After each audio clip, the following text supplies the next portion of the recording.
पहला प्रश्न, ओम के नियम के लिए निम्न में से कौन सा कथन सत्य है। उत्तर दिए गए हैं। चालक के सिरों पर लगाया गया विभवांतर प्रतिरोध के विलोमानुपाती होता है।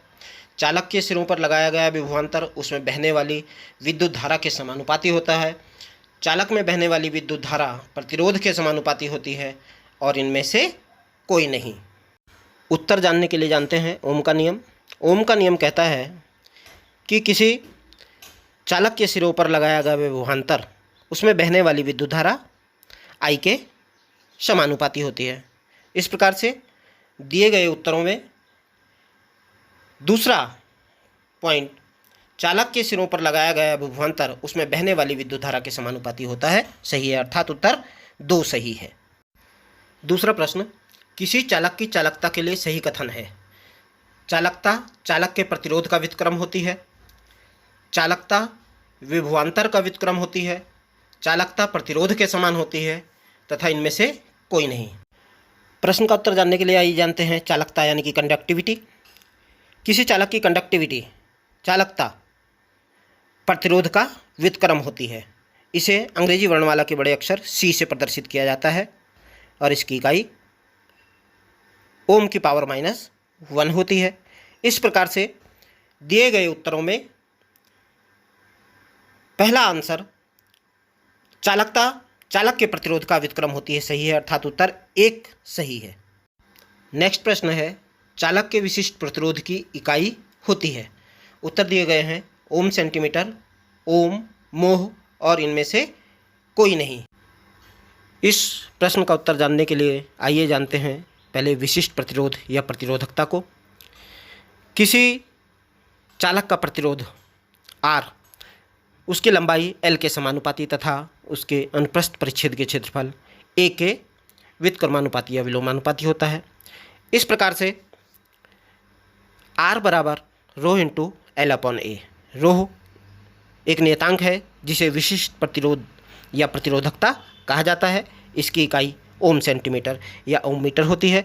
यहाँ पर आपको उत्तर में ओम सेंटीमीटर दिया गया है, अर्थात दिए गए उत्तरों में पहला उत्तर ओम सेंटीमीटर सही है। नेक्स्ट प्रश्न, चालक के विशिष्ट चालकता के लिए सही कथन है। उत्तर दिए गए हैं विशिष्ट चालकता प्रतिरोध के समानुपाती होती है, या विशिष्ट चालकता चालकता के समानुपाती होती है, या विशिष्ट चालकता विशिष्ट प्रतिरोध का व्युत्क्रम होती है, या इनमें से कोई नहीं। इस प्रश्न का उत्तर जानने के लिए जानते हैं विशिष्ट चालकता।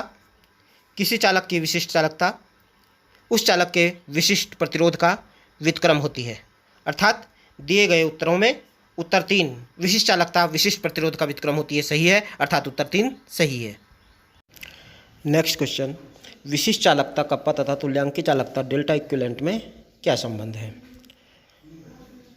उत्तर दिए गए हैं delta equivalent equal to kappa into volume. दूसरा, delta equivalent equal to kappa divided by volume. तीसरा, delta equivalent equal to kappa. और चौथा, इनमें से कोई नहीं। इस प्रश्न का उत्तर जानने के लिए आइए जानते हैं तुल्यांकी चालकता को। किसी विद्युत अपघट्य की तुल्यांकी चालकता इसकी विशिष्ट चालकता तथा विद्युत अपघट्य के आयतन का गुणनफल होती है, अर्थात पहला आंसर सही है। नेक्स्ट क्वेश्चन, किसी सेल का सेल स्थिरांक होता है। ऑप्शन दिए गए हैं इलेक्ट्रोडों के बीच की दूरी तथा अनुप्रस्थ काट का क्षेत्रफल का गुणनफल।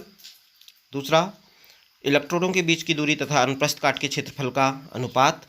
तीसरा, इलेक्ट्रोडों के बीच की दूरी के बराबर। तथा चौथा, इनमें से कोई नहीं। तो जानते हैं सेल स्थिरांक को। सेल स्थिरांक किसी सेल में इलेक्ट्रोडों के बीच की दूरी तथा अनुप्रस्थ काट के क्षेत्रफल के अनुपात को कहा जाता है। इस प्रकार से दिए गए उत्तरों में उत्तर 2 सही है। इलेक्ट्रोडों के बीच की दूरी तथा अनुप्रस्थ काट के क्षेत्रफल का अनुपात सेल स्थिरांक कहलाता है। नेक्स्ट क्वेश्चन, निम्न में से कौन सी समीकरण एक प्रबल वैद्युत अपघट्य के मोलर चालकता तथा सांद्रता के मध्य संबंध व्यक्त करती है। ऑप्शन दिए गए हैं नेनर्स समीकरण, फ्रोंडलिक समीकरण, डिवाई हकल आंसेगर समीकरण और इनमें से कोई नहीं।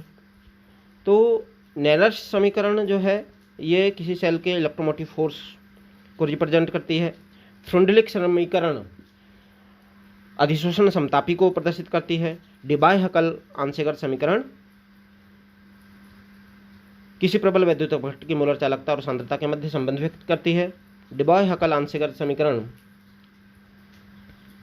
आपके सम्मुख इस प्रकार से दिए गए ऑप्शंस में है। ऑप्शन 3 डिबॉय-हकल आंशिक समीकरण सही है। नेक्स्ट प्रश्न है कोलराउस नियम है। ऑप्शन दिए गए हैं अनंत तनुता पर किसी विद्युत अपघट्ट की मोलर चालकता धनायनों तथा ऋणायनों के आयनिक चालकता के योगफल के बराबर होती है। अनंत तनुता पर किसी विद्युत अपघट्ट की मोलर चालकता धनायनों तथा ऋणायनों के आयनिक चालकता के गुणनफल के बराबर होती है।